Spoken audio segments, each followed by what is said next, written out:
Assalamualaikum warahmatullahi wabarakatuh.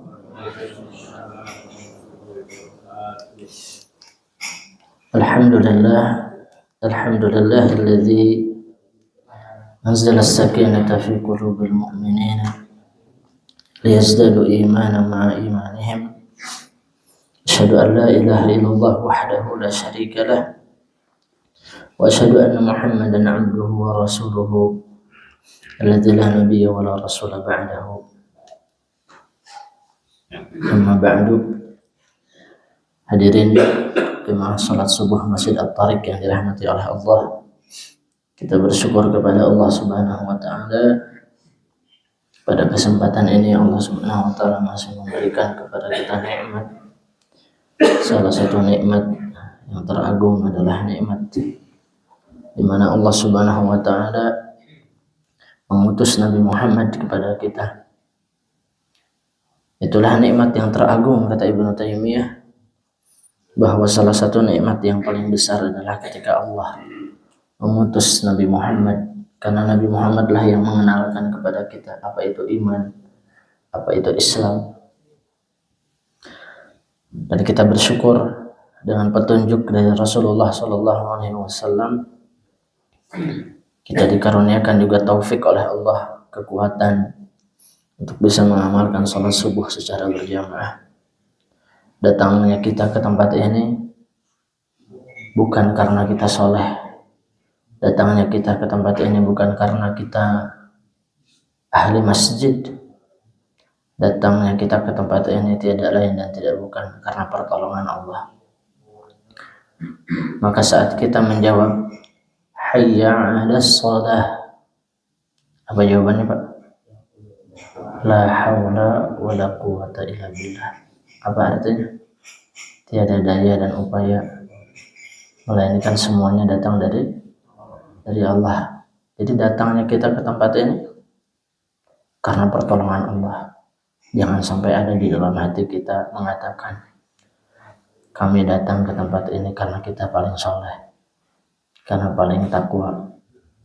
Allah Subhanahu wa taala mengatakan fala tuzakku anfusakum, jangan merasa suci, jangan kalian merasa suci. Huwa a'lamu biman ittaqa, Allah lebih tahu siapa di antara kita yang paling bertakwa. Maka ucapkanlah syukur, alhamdulillah adanya kita di tempat ini karena kita ditolong oleh Allah. Rasulullah sallallahu alaihi wasallam bersabda, "Majtama'a qaumun fi baitin min buyutillahi yatluna kitaballahi wa yatadarasuna fima bainahum illa nazalat alaihimus sakinah wa ghasyiyatuhumur rahmah wa hafathumul malaikah wa dzakarahumullahu fi man indah." Dalam hadis tersebut Rasulullah sallallahu alaihi wasallam bersabda, barang siapa yang tidaklah suatu kaum berkumpul di salah satu masjid di antara masjid-masjid Allah, mereka membaca ayat-ayat Allah, mereka saling belajar terhadap ayat-ayat Allah, maka apa kata Rasulullah? Pasti diturunkan kepadanya ketenangan. Ini yang pertama, Pak. Nazalat alaihimus sakinah, tenang hati kita. Wa ghasyiyatuhumur rahmah, hidup kita akan diliputi oleh rahmat Allah. Rahmat Allah akan meliputi kita. Dan rahmat itu lawan dari laknat. Ada laknat, ada rahmat. Apa bedanya, Pak? Orang yang dilaknat, dia akan benci kepada ketaatan dan senang kepada kemaksiatan. Berarti lawannya rahmat. Berarti orang yang dirahmati Allah akan senang kepada ketaatan dan benci kepada kemaksiatan. Kalau kita ingin tahu apakah keluarga kita, istri kita, anak-anak kita, diri kita dilaknat atau dirahmati Allah, cek rasa cintanya. Karena ketika Allah memberikan petunjuk ilaika humur rasyidun dalam surat Al-Hujurat dikatakan adalah orang-orang yang habbaba ilaikumul iman wa zayyanahu fi qulubikum. Dibuat dia mencintai kepada iman, ya, dan dihiasi kecintaan tersebut ada dalam hatinya. Wa karraha ilaikumul kufra wal fusuqa wal isyan, dan kalian juga membenci kepada kekufuran, kemaksiatan, kemusyrikan, semua hal itu kita membencinya. Maka bersyukurlah kalau itu masih ada di dalam hati kita. Makanya Rasulullah SAW di dalam Sahih Bukhari dalam kitab Adabul Mufradnya, beliau mencantumkan, Imam Bukhari di dalam kitab Adabul Mufrad, sabda Rasulullah, "Idza asatka sayyi'atuka," jika kemaksiatanmu, keburukanmu itu membuatmu merasa buruk, ya, ketika kita sadar, ya Allah ini dosa, saya sadar ini dosa, maka ketahuilah bahwa engkau masih beriman. Tapi saat kita berbuat dosa dan kita tidak sadar bahwa itu dosa, maka mungkin kita sudah tidak bisa dikatakan lagi seorang yang beriman. Maka sekali lagi, ya, kehadiran kita di sini tadi akan menghadirkan ketenangan, diliputi oleh rahmat Allah. Wa haffathumul malaikah, dinaungi oleh malaikat. Ya, kita tidak bisa melihatnya, tapi kita mengimaninya bahwa tempat ini meskipun kosong seperti ini, tapi penuh oleh malaikat Allah mendoakan orang-orang yang hadir. Dan yang paling spesial adalah yang terakhir, orang-orang yang hadir di majelis ilmu seperti ini, Rasulullah mengatakan, wa dzakarahumullahu fi man indah, disebut namanya di sisi Allah. Bayangkan nama kita disebut di sisi Allah. Dan Allah Subhanahu wa ta'ala tidaklah menyebut seorang hamba kecuali ada keutamaan. Dan semoga kita termasuk orang-orang yang diampuni dosa-dosanya karena menghadiri majelis ini. Semoga kita termasuk orang-orang yang dihapuskan kesalahannya dengan menghadiri majelis ini, dan semoga kita juga termasuk orang-orang yang diangkat derajatnya oleh Allah Subhanahu wa ta'ala. Amin ya Allah ya Rabbal alamin. Tak lupa salawat dan salam kita sampaikan kepada Rasulullah sallallahu alaihi wasallam. Allahumma inna nas'aluka ilman nafi'an. Kita memohon kepada Allah, semoga Allah mengkaruniakan kepada kita di pagi hari ini ilmu yang bermanfaat bagi kita di dunia dan akhirat. Wa rizqan thayyiban, semoga Allah karuniakan kepada kita rezeki yang baik, pemahaman yang baik terhadap syariat, ketenangan batin, wa amalan mutaqabbala, dan semoga Allah Subhanahu wa ta'ala menerima amalan-amalan kita. Amin ya Allah ya Rabbal alamin. Jemaah yang dirahmati oleh Allah Subhanahu wa ta'ala,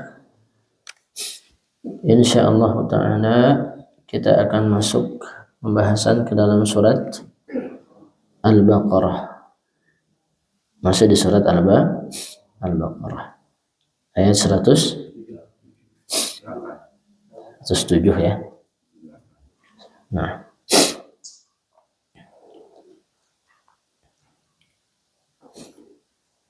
Allah Subhanahu wa ta'ala berfirman, A'udzu billahi minasy syaithanir rajim. Alam ta'lam anna Allah lahu mulkus samawati wal ard wa ma lakum min dunillahi min waliyyin wa la nasir. Am turiduna an tas'alu rasulakum kama su'ila Musa min qabl wa man yatabaddalil kufra bil iman faqad dhalla sawa'as sabil. Alam ta'lam, kita baca dulu terjemahannya. Tidakkah engkau mengetahui annallaha lahu mulkus samawati wal ard, bahwa Allah memiliki kerajaan langit dan bumi. Semua adalah milik Allah. Wa ma lakum min dunillahi min waliyyin wa la nasir, dan tidak ada bagimu pelindung dan penolong selain Allah Subhanahu wa ta'ala. Am turiduna, ataukah kalian hendak an tas'alu rasulakum, meminta kepada Rasulmu Muhammad, kama su'ila Musa min qabl, sebagaimana halnya Musa pernah diminta dahulu ya oleh bangsa Yahudi Bani Israel. Wa man yatabaddalil kufra bil imani faqad dhalla sawa'as sabil. Barang siapa mengganti iman atau mengganti kekufuran dengan iman atau iman dengan kekafiran, faqad dhalla sawa'as sabil, maka sungguh dia telah tersesat dari jalan yang lurus. Jemaah yang dirahmati oleh Allah Subhanahu wa taala, alam ta'lam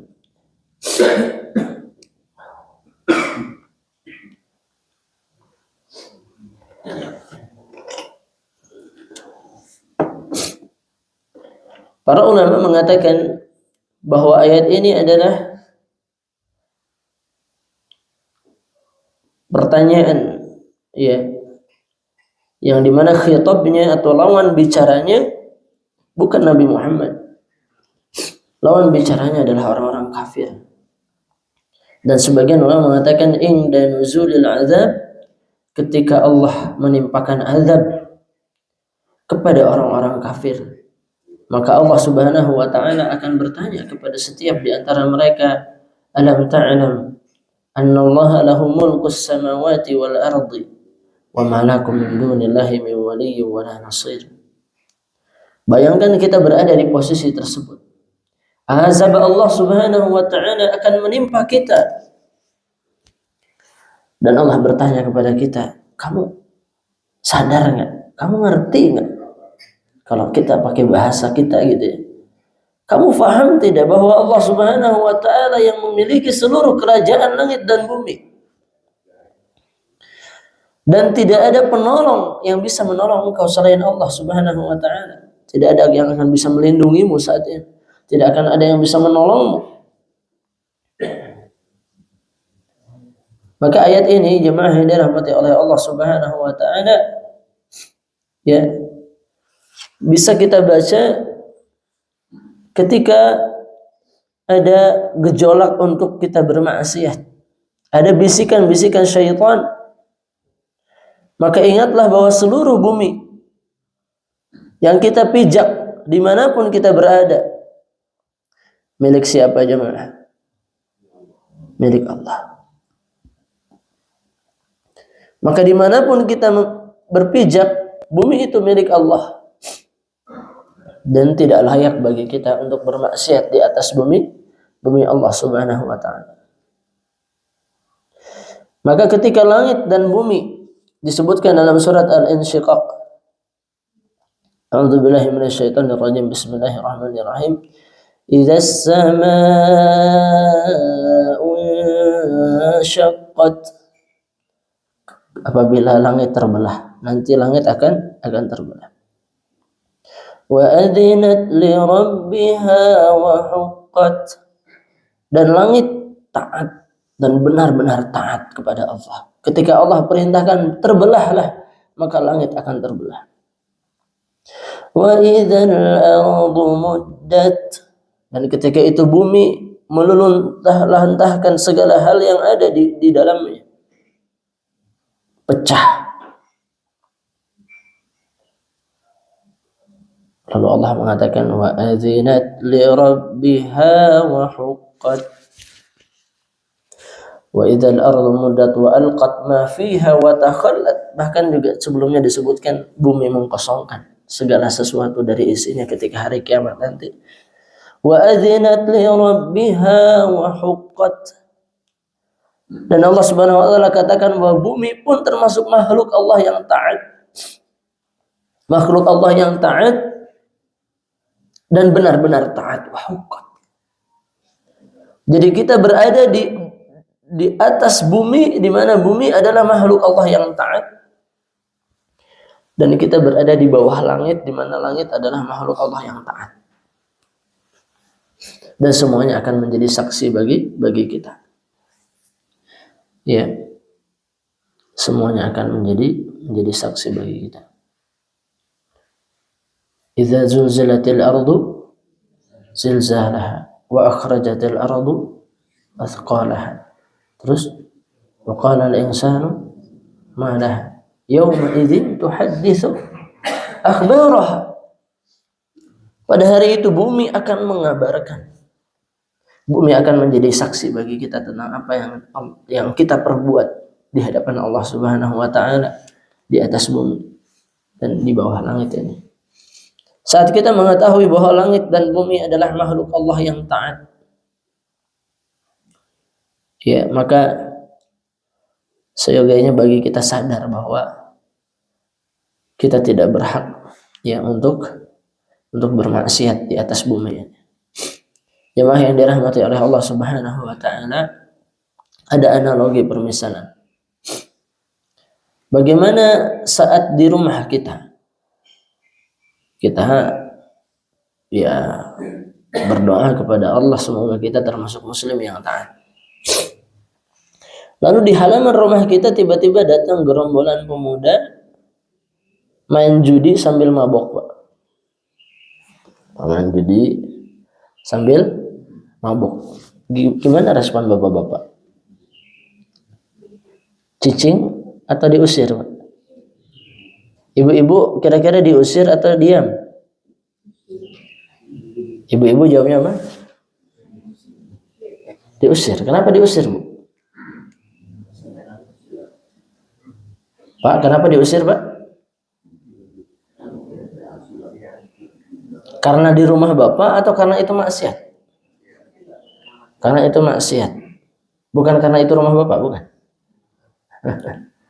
Pasti alasannya pertama, iya itu karena maksiat. Tapi yang kedua yang mendorong kita mengusir karena ini rumah saya, kan gitu.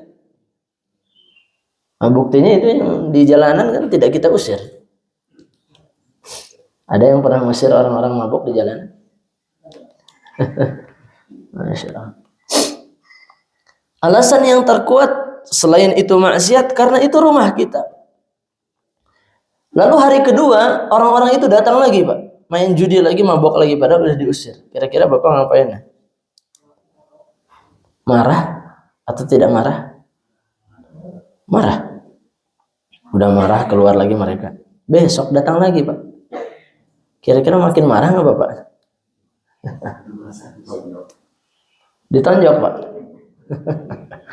Ekstrim juga jawabannya.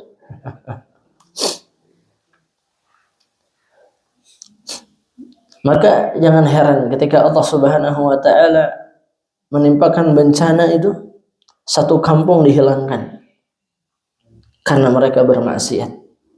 Bumi ini adalah makhluk Allah yang taat. Maka ketika kita tahu bahwa bumi ini makhluk Allah yang taat, tidak mungkin bumi itu betah ketika melihat di atasnya orang-orang bermaksiat. Maka saat ada gempa, yang kita ingat itu dosa-dosa kita. Jangan-jangan gara-gara dosa kita ini gempa. Kemarin hujan besar tuh di Cimahi, banyak jalan yang amblas. Yang kita pikirkan, wah gara-gara hujan ini amblas. Bukan itu, orang beriman berpikir mungkin gara-gara dosa yang pernah saya perbuat. Jangan nuduh orang, wah ini gara-gara mereka nih berbuat dosa. Tunjuk diri kita sendiri. Jangan-jangan gara-gara dosa yang pernah saya perbuat. Jemaah yang dirahmati oleh Allah Subhanahu wa taala, wattaqu, kata Allah, fitnatan la tusibanna alladhina zalamu minkum khassah. Takutlah kalian kepada malapetaka musibah yang tidak hanya menimpa orang-orang saleh di antara kalian. Mohon maaf, tidak menimpa orang-orang zalim saja di antara kalian, tapi bisa menimpa orang-orang saleh juga. Jadi saat di antara kita bermaksiat, yang maksiatnya satu orang, tapi Allah menimpakan bencana kepada satu kampung. Allah timpakan bencana kepada satu negara. Bisa jadi. Ya. Nah, dan hati-hati ketika Allah biarkan. Karena saat Allah membiarkan artinya akan ada malapetaka yang lebih besar. Ya. Bahasanya gini, nanti yang mabok-mabok yang main judi tadi datang terus, kita marah-marah nggak efek. Maka udah saja, ya tunggu saja tanggal mainnya, kata. Akhirnya bapak-bapak telepon TNI misalnya, telepon polisi. babak belur mereka. Jadi ketika Allah mendiamkan kita, tidak menghukum kita saat kita berbuat maksiat, hati-hati. Bisa jadi itu istidraj, jebakan, dan membuat kita semakin jauh, dan na'udzubillah azab yang akan ditimpakan semakin besar. Jemaah yang dirahmati oleh Allah Subhanahu wa taala, meskipun ayat ini khitabnya atau lawan bicaranya adalah orang-orang kafir, tapi sekali lagi bisa kita buat untuk diri kita saat diri kita ada keinginan untuk berbuat maksiat. Dan ketahuilah bahwa Allah yang merajai seluruh raja, dan Allah yang memiliki timur dan barat, Allah yang memiliki langit dan bumi.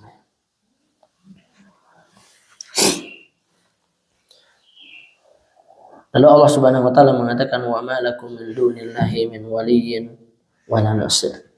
Dan kalian tidak memiliki selain Allah wali nasir. Apa itu wali? Wali di dalam tafsir Al-Baghawi ada 3 tafsir. Wali meskipun diterjemahkan di situ pelindung ya. Wali bermakna qarib. Qaribin. Apa itu qarib? Qarib itu istilah untuk teman dekat.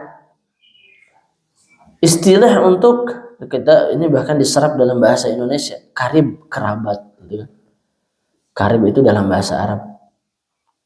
Makanya kita nggak bisa anti Arab. Semua syariat ini berbahasa Arab. Qarib. Ya. Kalian tidak memiliki teman dekat yang betul-betul bisa menolong. Maka bukan di sini berarti Allah adalah teman kita, tidak. Tapi kita ibaratkan bahwa Allah lah yang terus membersamai kita. Wa huwa ma'akum aina ma kuntum. Dan Dia Allah bersama kalian. Maksudnya ilmunya, bukan zatnya. Kalau zatnya kita yakini alal arsyistawa, beristiwa di atas arsy, kata Allah. Ar-Rahmanu 'alal arsyistawa. Jelas-jelas ayatnya, tidak bisa kita rubah itu ya. Ar-Rahman zatnya beristiwa di atas arsy. Tapi ketika Allah mengatakan Dia bersamamu, maksudnya adalah ilmunya meliputi kita. Maka jadikanlah Allah sebagai seakan-akan teman dekat kita, di mana kita berkeluh kesah kepadanya. Sebagaimana Nabi Ya'qub, innama ashku bathi wa huzni ila Allah. Sesungguhnya aku berkeluh kesah, mengadukan kegundahanku, kesedihanku hanya pada Allah. Ya, bahkan dulu tentang sunnah istikharah saja, Pak. Apa itu istikharah, Pak? Apa istikharah? Ada salat istikharah, doa istikharah. Apa itu istikharah?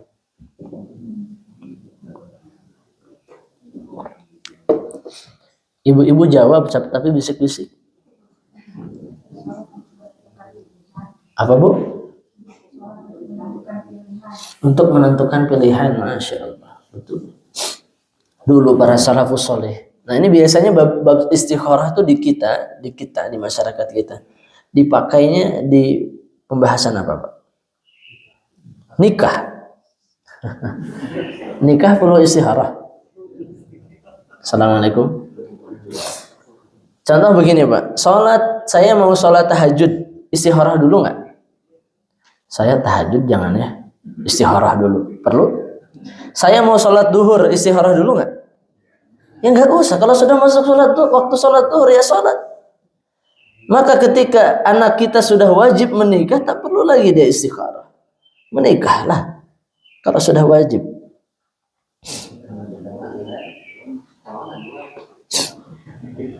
Jangan ke sana pembahasannya, Pak.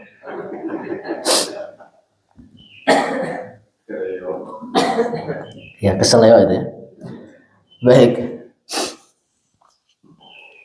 Nah, yang diistikharahkan itu pilihannya, bukan menikah. Menikah itu harus kalau seseorang sudah wajib. Tapi ketika dihadapkan kepada banyak pilihan maka beristikharah. Dulu dikatakan sampai para ulama salafus salih ketika sendalnya copot, putus, mereka beristikharah kepada Allah, meminta dipilihkan yang terbaik. Apa lebih baik saya tidak pakai sendal atau beli sendal yang baru atau memperbaiki sendal yang lama? Itu perkara remeh, Pak.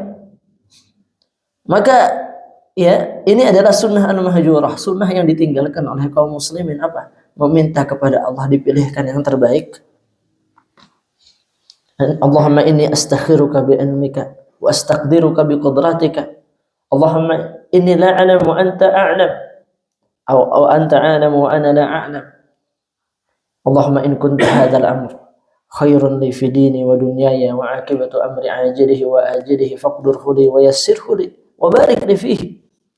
Ya Allah, aku memohon kepadamu agar engkau memilihkan pilihan terbaik bagiku. Karena engkau mengetahui dan aku tidak mengetahui. Engkau mampu, maha mampu dan aku tidak mampu. Ya Allah, jika engkau tahu bahwa perkara ini baik bagiku, bagi duniaku, bagi agamaku, bagi akibat setelahnya, baik akibat di dunia atau akhirat, maka mudahkan ia bagiku dan mudahkan aku mendekatinya dan berkahi aku di dalamnya. Bayangkan doa yang diajarkan Rasulullah luar biasa sekali. Wa in kunta ta'lamu anna hadzal amru syarrun li fi dini wa dunyaya wa aqibatu amri ajilihi wa ajilihi fasrifhu anni wasrifni anhu faqdurhu li khairan ya wardini bih. Ketika ya perkara ini buruk bagi agamaku ya Allah, bagi duniaku, bagi akibatnya baik di dunia atau akhirat, maka apa?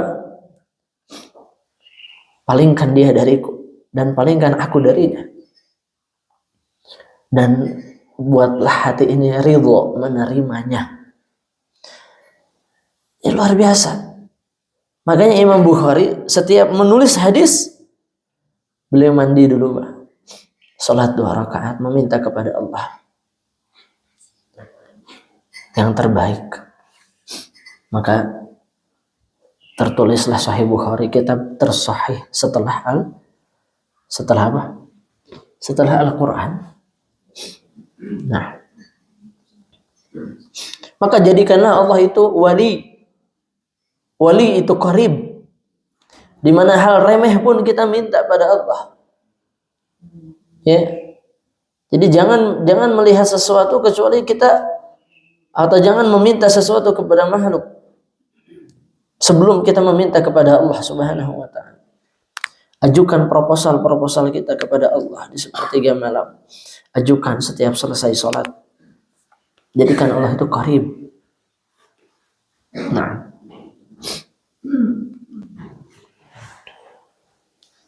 Bahkan dikatakan dalam surat Aqaf, dikatakan huwa aqrabu ilaihi min hablil warid. Allah itu lebih dekat dengan kita dibandingkan urat leher kita. Bukan berarti Allah ada di sini, bukan. Tapi maksudnya pengetahuan Allah dan kedekatan pengawasan Allah betul-betul membersamai kita. Jadikanlah Allah itu wali yang bermakna apa? Pertama tadi qarib. Qarib, apa itu qarib tadi? Teman dekat, di mana kita selalu mengadu kepadanya. Makna lain yang sebenarnya mirip ya, satu akar kata shadiq. Shadiq itu teman-teman juga. Teman juga artinya begitu. Tapi shadiq diambil dari kata sidqun yang artinya jujur. Teman disebut teman karena dia jujur pada kita. Jujur apa adanya, Pak. Ya, makanya kalau yang tidak jujur itu bukan teman kita, Pak. Itu penjilat. Datang saat kita punya, saat kita tak punya, pergi. Teman itu adalah yang jujur membersamai kita suka dan duka. Begitulah Allah Subhanahu wa taala saat menjadi wali bagi orang-orang beriman. Allahu waliyul mu'minin. Allah itu wali bagi orang-orang beriman. Allah membersamai kita suka dan duka. Bahkan saat mungkin dosa kita nampak, aib kita terbongkar, seluruh manusia meninggalkan kita, Apa Allah meninggalkan kita, Pak? Apa Allah menutup pintu taubatnya? Tidak, Pak. Allah masih membukanya. Bayangkan. Saat seluruh manusia mengecewakan kita, apa Allah pernah mengecewakan kita? Nggak pernah. Kita diciptakan dengan sebaik-baik penciptaan. Kita dicukupkan rezekinya. Terus dalam kehidupan kita Allah menjadi shadiq, menjadi pendamping setia bagi orang-orang beriman. Sekalipun seluruh dunia membenci kita, Allah senantiasa akan membuka pintunya. Teringat ya kisah Nabi Musa, meskipun ini Israiliyat ya, dalam sebagian riwayat ada yang mengatakan ini Israiliyat, tapi ya kita mengambil hikmah dari kisah ini, di mana Nabi Musa alaihi salam saat itu ditimpa paceklik, musibah, tidak turun hujan. Maka Allah mengatakan kepada Nabi Musa bahwa tidak turunnya hujan ini karena ada satu orang yang bermaksiat di antara pengikutmu. Maka Nabi Musa alaihi salam mengumpulkan seluruh manusia. Nabi Musa alaihi salam mengumpulkan seluruh manusia. Dan Nabi Musa bertanya dan mengatakan, menjelaskan bahwa paceklik musibah ini karena ada yang maksiat di antara kita. Maka tolong maju ke depan dan mengakui. Dan mengaku ya, disuruh ngaku gitu. Siapa di antara kalian yang berbuat dosa? Dan ternyata jemaah yang dirahmati oleh Allah, ada yang hatinya bergetar. Dan dia langsung meminta maaf kepada Allah Subhanahu wa taala. Orang itu dalam hatinya mengatakan, ya Allah, bertahun-tahun saya bermaksiat dan tidak ada yang mengetahui selain Engkau ya Allah. Jadi dia bermaksiat hanya dia dan Allah yang tahu. Allahumma ya Allah, sekarang aku mengakui bahwa itu adalah dosa. Ya Allah, ampuni dosa-dosaku. Seketika turun hujan. Maka Nabi Musa bertanya kepada Allah, ya Allah, kenapa sudah turun hujan padahal belum ada yang mengaku siapa di antara kita yang berbuat dosa? Maka Allah mengatakan ada di antara hamba-hambaku yang sudah mengakui hal tersebut. Nabi Musa bertanya lagi, siapa ya Allah? Siapa di antara umatku yang berbuat dosa? Lihat bagaimana jawabannya. Ya Musa, wahai Musa, ketika dia berbuat dosa pun aku menutupinya. Maka bagaimana mungkin saat dia bertaubat aku membukakan aibnya? Taubat itu hina atau mulia, Pak? Mulia. Berarti kalau ada orang bertato hitam bibirnya karena sering mabuk dan lain sebagainya, matanya juga terlihat, tapi dia taubat, dia ingin kembali ke masjid, diterima nggak sama bapak-bapak? Diterima atau saya tatoan kieu cenah geuleuh kieu aing mah cenah sigana ieu mah mantan preman ieu mah. Coba Allah membuka pintu taubatnya, kita menutupnya. Allah membuka pintu rahmatnya, kita menutupnya. Jangan pernah menghina kepada orang-orang yang berbuat dosa. Makanya dalam hadis riwayat Tirmizi, Rasulullah sallallahu alaihi wasallam mengatakan, "La tudhhiris syamatata li akhika fayarhamahu wa yabtalik." Jangan menampakkan kebahagiaan atas musibah yang diterima oleh saudaramu. Jatuh ke dalam kemaksiatan itu musibah kan? Betul? Musibah agama itu. Jangan bahagia, menampakkan kebahagiaan saat ada orang yang jatuh ke dalam musibah. Karena nanti bisa jadi Allah merahmatinya dan malah menguji kita dengan dosa yang sama. Artinya syamata tadi situ bahagia, yang bahagianya tuh bahagia saya mah tidak maksiat. Wah, dia ahli maksiat. Artinya sambil merendahkan orang.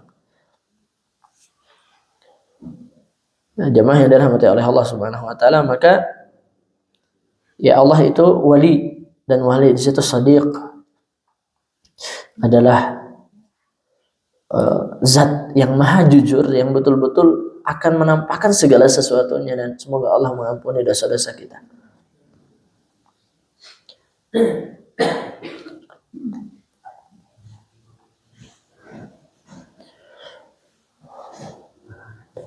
Yang ketiga, makna dari wali, yang pertama tadi qarib, kemudian shadiq, kemudian yang ketiga adalah dikatakan walin wa huwa al-qayyimu bil umur. Al-qayyimu bil umur. Maksudnya adalah Allah Subhanahu wa taala yang maha berdiri atau maha mengurusi segala sesuatu urusan kita. Semuanya diurus oleh Allah. Ya. Allah Subhanahu wa taala yang mengatur setiap urusan kita. Bapak-bapak pernah khawatir enggak dulu ketika di rahim ibu tidak dapat rezeki? Enggak pernah khawatir, Pak. Saat tumbuh usia 1, 2, 3, 4, 5, pernah khawatir tidak dapat rezeki? Ya. Dijaga terus oleh Allah. Kenapa ketika sudah dewasa loba khawatirna? Loba kaya.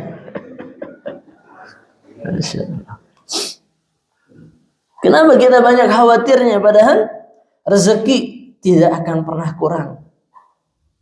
Tinggal kita memilih jalan yang halal atau yang haram. Maka kalau di depan kita ada 10 juta dan itu haram, saat kita mengambilnya, memang itu rezeki kita.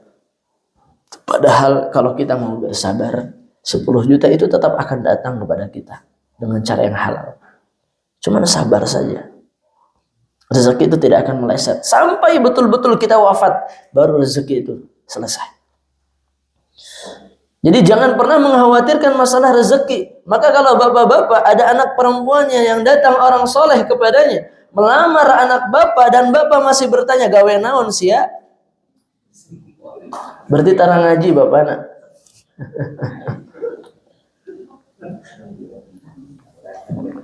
Seharusnya yang bapak tanya pertama kali apa? Kamu sholat di mana nak?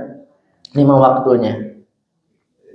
Ketika si pemuda tadi menjawab, saya sholat di masjid, lulus tuh checklist 1. Terus apa pertanyaan kedua, Pak? Gawe di mana? Sama-sama aja ya, Masya Allah. Di kita itu standarnya luar biasa, Pak. Ya, laki-laki soleh. Apa kata Rasulullah? Jika datang seorang laki-laki yang engkau ridhai agamanya dan akhlaknya, agama dan akhlak kuncinya, dan engkau tolak, maka apa kata Allah? Tunggulah akan ada kerusakan di muka bumi. Jadi malah petaka bencana, perzinahan, itu gara-gara orang tua yang tidak paham masalahnya. Berat memang bagi seorang ayah melepaskan anak perempuan. Tapi jika itu adalah laki-laki soleh yang kita ketahui agama dan akhlaknya, maka lepaskan. Ya, tapi kita fahamkan bahwa mencari nafkah itu wajib ya. Tapi tidak mesti kaya raya, maksud saya seperti itu. Sekarang lihat pernikahan-pernikahan itu 30 juta, 50 juta, 100 juta untuk apa? Untuk 1 hari resepsi. Tapi menanggung kepedihan setelahnya untuk membayar hutang. Dan yang nanggung itu biasanya sebagian bukan anaknya. Ya, tapi siapa? Orang tua perempuannya. Atau la ilaha illallah Muhammadar Rasulullah. Dulu saya ingat sekali, senior saya nikah di Sudan, Pak.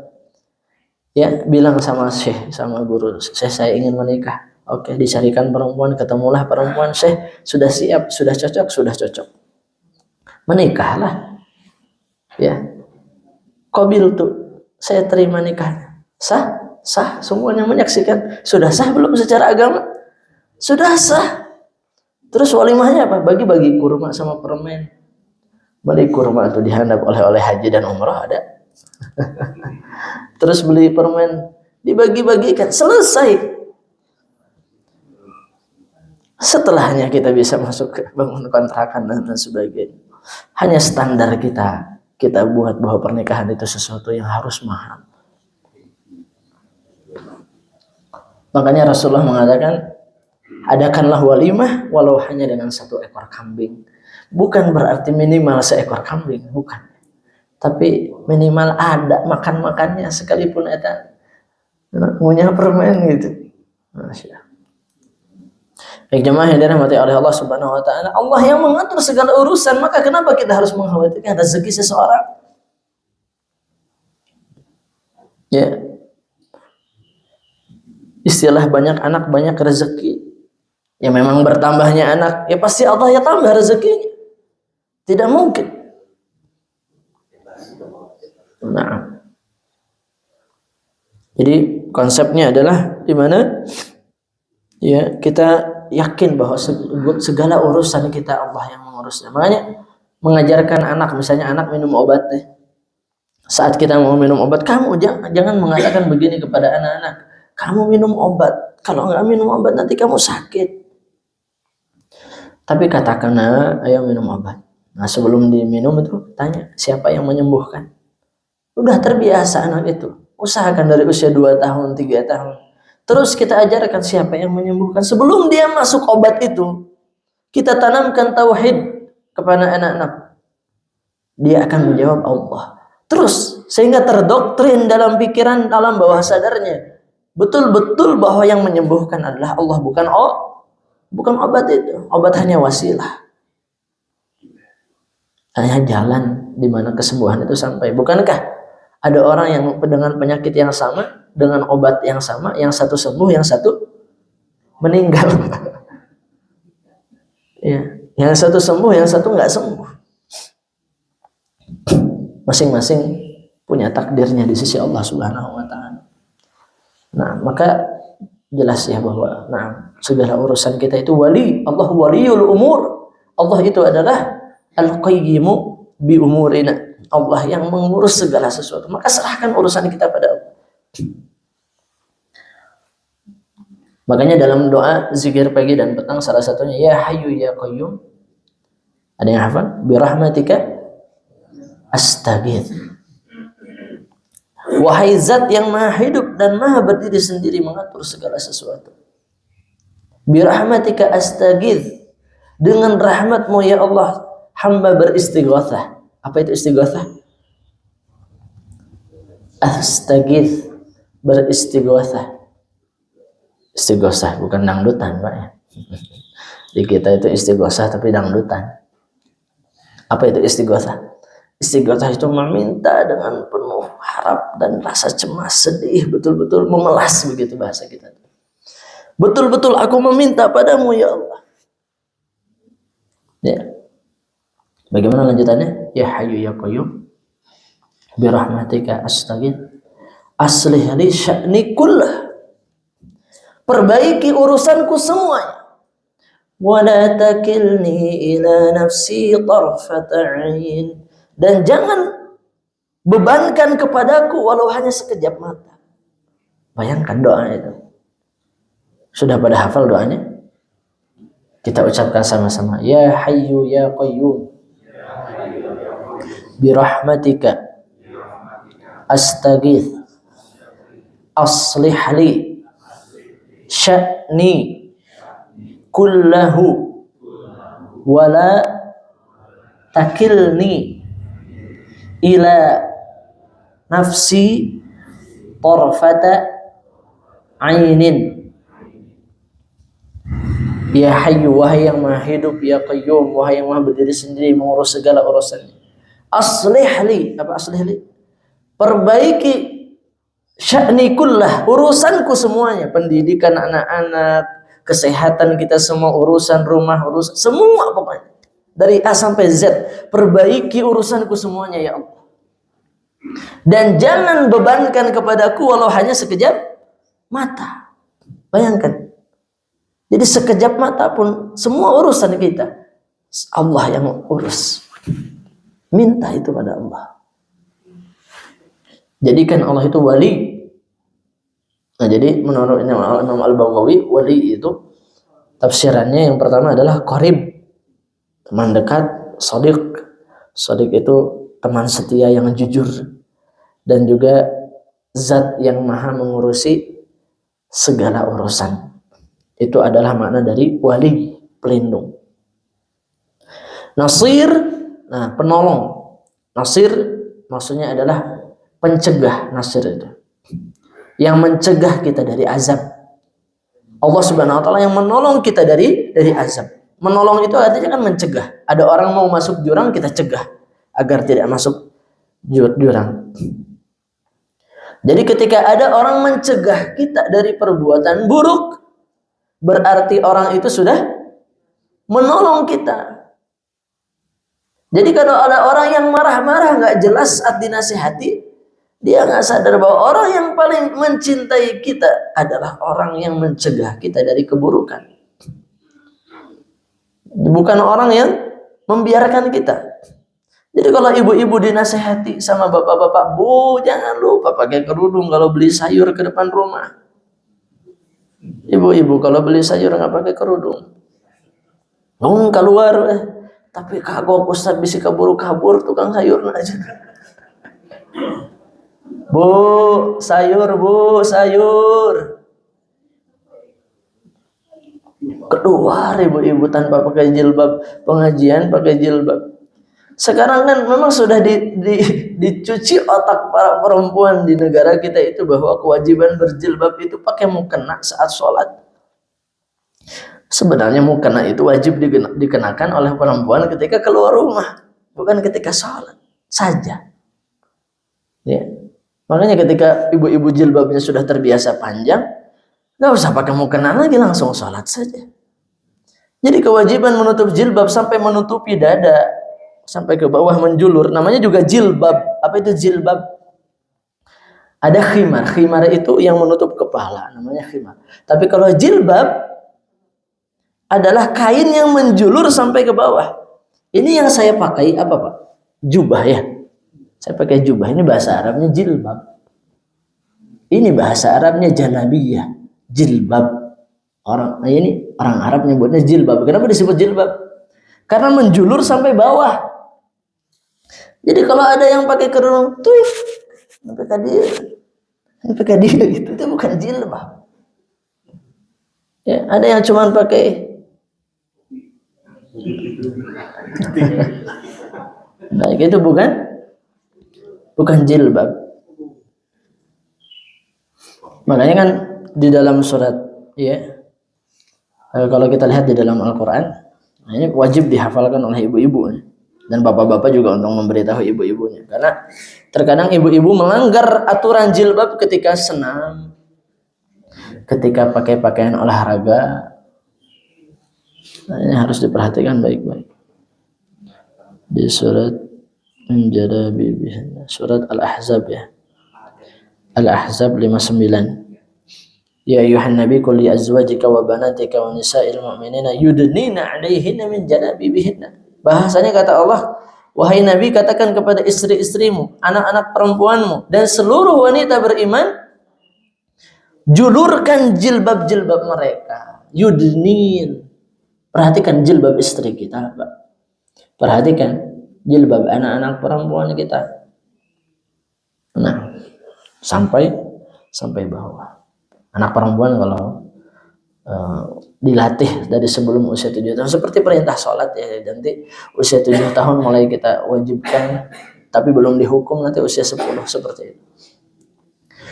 Nah, kalau masih 5 tahun tidak mau pakai jilbab, nggak apa-apa Pak ya, tolong dicarikan. Baik, kita kembali lagi bahwa Allah adalah zat yang menolong kita dari azab, menolong kita kalau di dunia dari kemaksiatan. Maka perhatikan doa Umar bin Khattab. Umar bin Khattab pernah berdoa begini, rahimallahu ra'an ahda ilayya uyubi. Semoga Allah merahmati, menyayangi orang-orang yang menunjukkan aib-aibku, dosa-dosaku. Jadi Pak, kalau misalnya bapak, anaknya datang, bilang gini, Pak, bapak tuh sudah Ya pokoknya bapak itu sudah bapak begitulah pokoknya.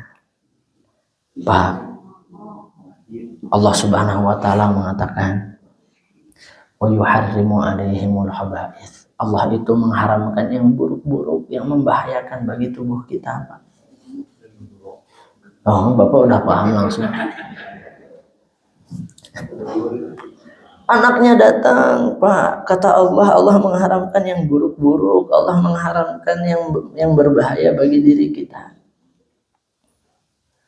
Juga nggak baik bagi kesehatan tubuh kita.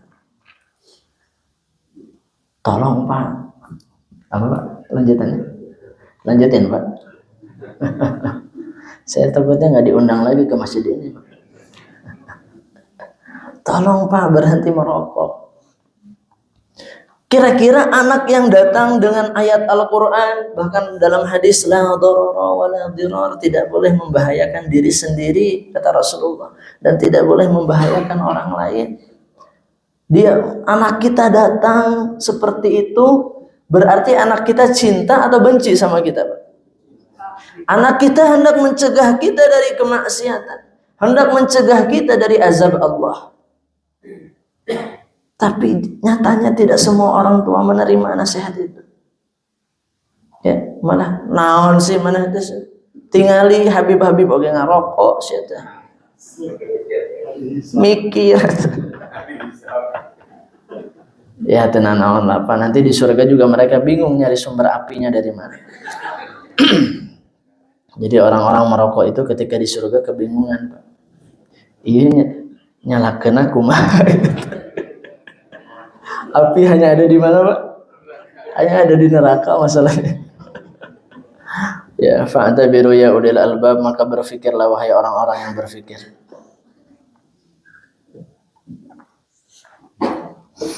Kemarin tuh saya kumpul, Pak, dengan orang-orang yang mantan geng motor dan mereka bercerita bahwa hal yang terberat dalam hidupnya adalah meninggalkan rokok, Pak. Ceritakan jangan bagaimana kisah mereka meninggalkan rokok.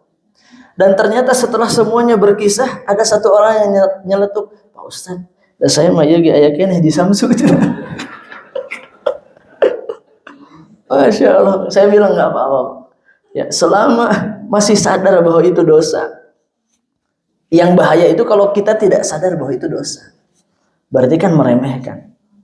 Sedikit-sedikit.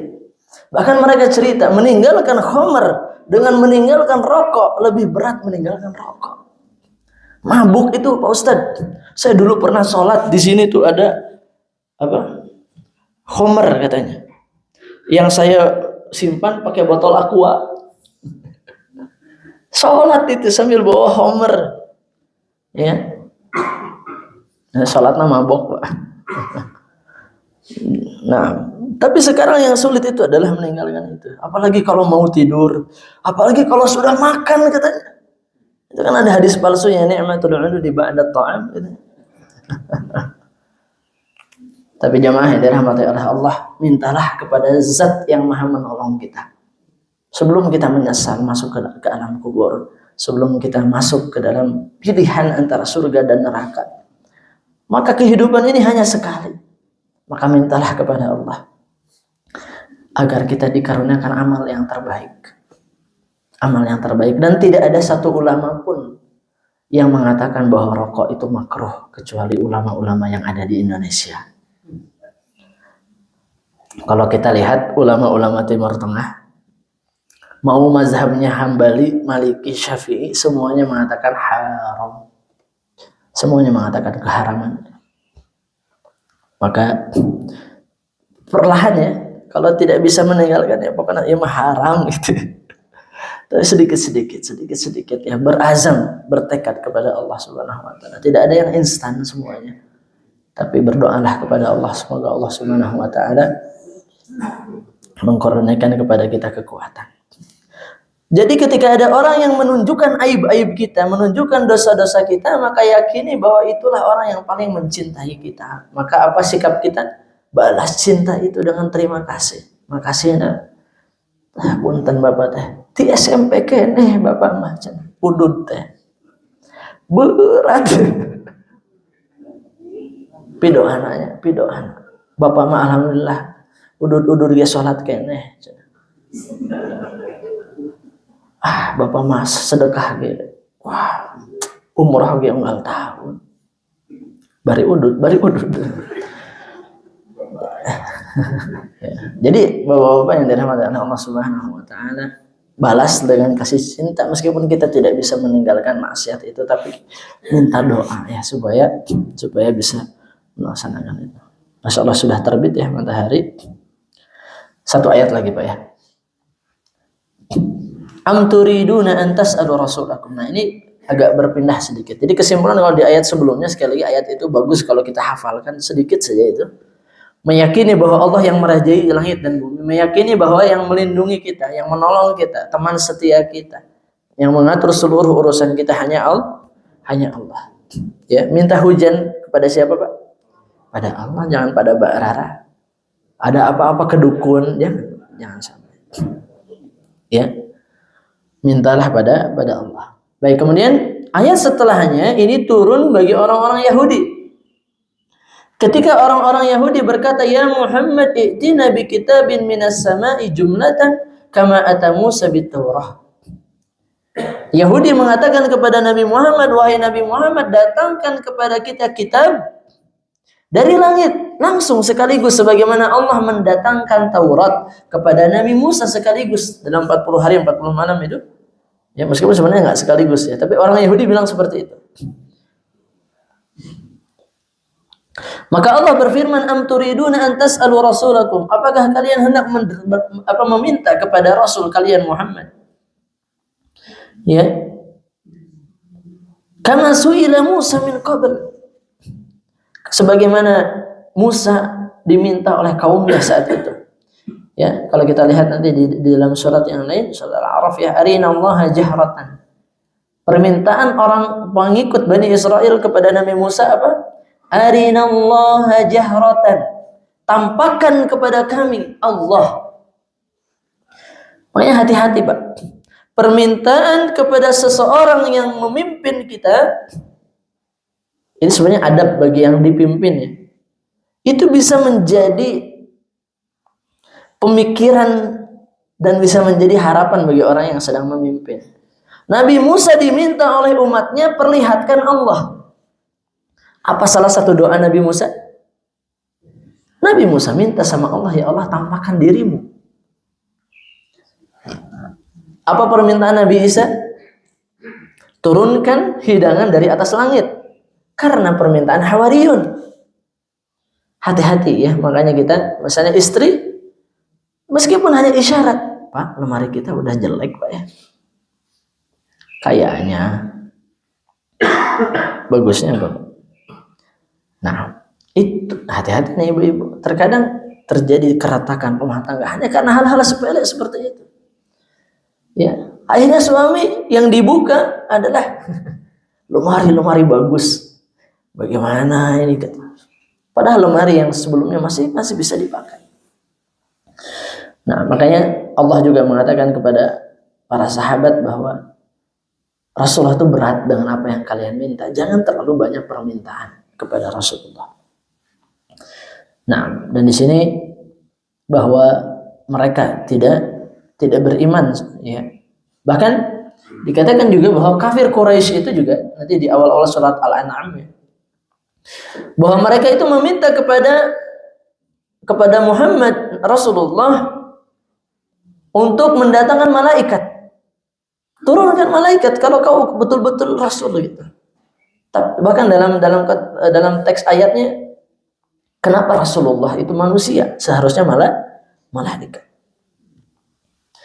Nah, maka setelah ya, jangankan itu Pak, mereka diminta kepada Rasulullah belah bulan, sudah terbelah bulannya, mereka beriman nggak?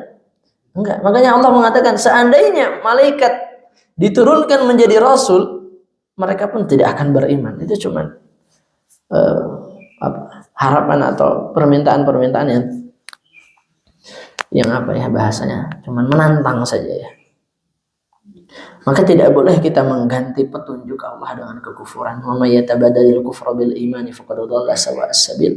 Siapa saja yang mengganti petunjuk dari Allah, keimanan, kufur atau murtad setelah keimanan ini, maka dia telah tersesat, betul-betul tersesat dari jalan yang lurus. Kita meminta setiap hari ihdinas siratal mustaqim. Berapa kali minimal, Pak? 17. Ada yang jawab 5? 17, Pak ya. 17 kali kita meminta kepada Allah ihdinas siratal mustaqim. Ya Allah, berikan kami petunjuk. Terus sama Allah dijawab di surat Al-Baqarah. Ketika kita minta petunjuk, Allah katakan, "Dzalikal kitabu hudan la raiba fihi hudan lil muttaqin." Kata Allah, ini petunjuknya. Dulu pernah saya ibaratkan, saya kerja di bengkel misalnya, Pak. Lalu memperbaiki ini dan itu, saya bertanya kepada bos, bagaimana caranya? Kata bos, ini buku petunjuknya, baca. 17 kali minta terus, tapi nggak pernah dibaca bukunya. Bos, gimana caranya? Itu buku, baca. Kira-kira bosnya marah nggak 17 kali sehari? Minta, tapi tadi baca-baca. Kira-kira bosnya marah nggak? Marah, baca mana itu? Baca dong. Nah, Iqra itu. Bapak sudah pintar semua, Masya Allah. Quran tersedia, tapi berapa yang dibaca? Berapa ayat yang kita pahami? Ya, saya selalu bilang tuh, ya bapak-bapak mungkin masih ingat, Al-Quran itu petunjuk hidup atau petunjuk mati?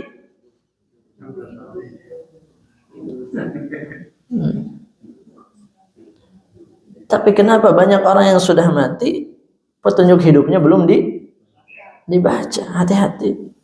Makanya programkan anak-anak kita sebelum mereka masuk usia tamyiz, sebelum masuk usia baligh, selesaikan Quran sebagai petunjuk hidup mereka. Bukan selesai hafalannya, bukan. Maksudnya, ya selesai hafalannya, alhamdulillah. Tapi yang paling penting apa? Misalnya baca terjemahan sama ayahnya.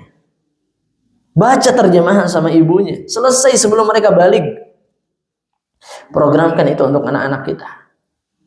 Jangan sampai nanti kita sudah tua tapi terjemahannya can dibaca kabeh. Ya, semoga kita refleksi diri dan kita introspeksi diri bahwa jangan sampai usia selesai tapi pedomannya belum selesai. Bapak-bapak mungkin sebagian ada yang sudah umroh ya. Ketika kita umroh itu dapat panduan umroh. Kira-kira dibacanya sebelum umroh atau setelah selesai umroh? Sebelum umroh, Pak. Betul. Kalau dibacanya setelah umroh, tawafnya nggak jadi di Ka'bah, di WC. Tawaf kemana itu cina? Tinggalan rombongan, Pak, ya, dan lain sebagainya. Ikuti panduan, ya. Ikuti panduannya, maka kita tidak akan tersesat. Masalahnya banyak yang baca panduan umrah itu setelah selesai umrah. Nah, maksudnya tadi ya Al-Quran itu sendiri. Maka jadikan Al-Quran, kita sudah diberi Al-Quran petunjuk iman, jangan diganti dengan petunjuk-petunjuk yang lain. Sebenarnya waktunya sudah habis, ini rasa-rasanya seperti jam 6, Pak ya. Subuhnya lebih awal sekarang. Sebelum ditutup ada pertanyaan, Pak?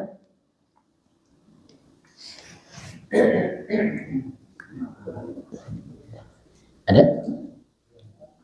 Dan juga ada sebagian yang bergabung secara online ya. Cukup? Iya, takut buburnya dingin, Pak ya. Baik. Kita cukupkan ya. Kesimpulan dari apa yang kita bahas. Hati-hati ya, sekali lagi di akhir tadi ya, bahwa jangan pernah menggantikan nikmat iman dengan nikmat kekufuran atau kemaksiatan. Karena nikmat kemaksiatan lezat di awal tapi pahit di akhir. Makanya para ulama mengatakan la ladzata min ba'dihin nar, tidak ada kelezatan kalau setelahnya adalah neraka. Kita ulangi sama-sama, Pak ya. Tidak ada kelezatan kalau setelahnya adalah neraka. Bagus ya. Jadi setelahnya adalah neraka, tidak ada kelezatan. Maka Bersyukurlah kepada Allah kita berada di jalan ini, dan mintalah kepada Allah agar Allah Subhanahu wa taala mengkaruniakan kepada kita keistiqomahan. Makanya ihdinas siratal mustaqim salah satu maknanya wafatkan kami dalam keadaan Islam atau Muslim. Insyaallah bulan depan semoga Allah karuniakan kekuatan dan usia dalam ketaatan. Kita akan lanjut di ayat 109 insyaallah taala. Kita tutup dengan doa akhir kafaratul majlis. Subhanakallahumma wa bihamdika asyhadu an la ilaha illa anta astaghfiruka wa atubu ilaik. Billahi taufiq wal hidayah wa ridha wal inayah. Assalamualaikum warahmatullahi wabarakatuh.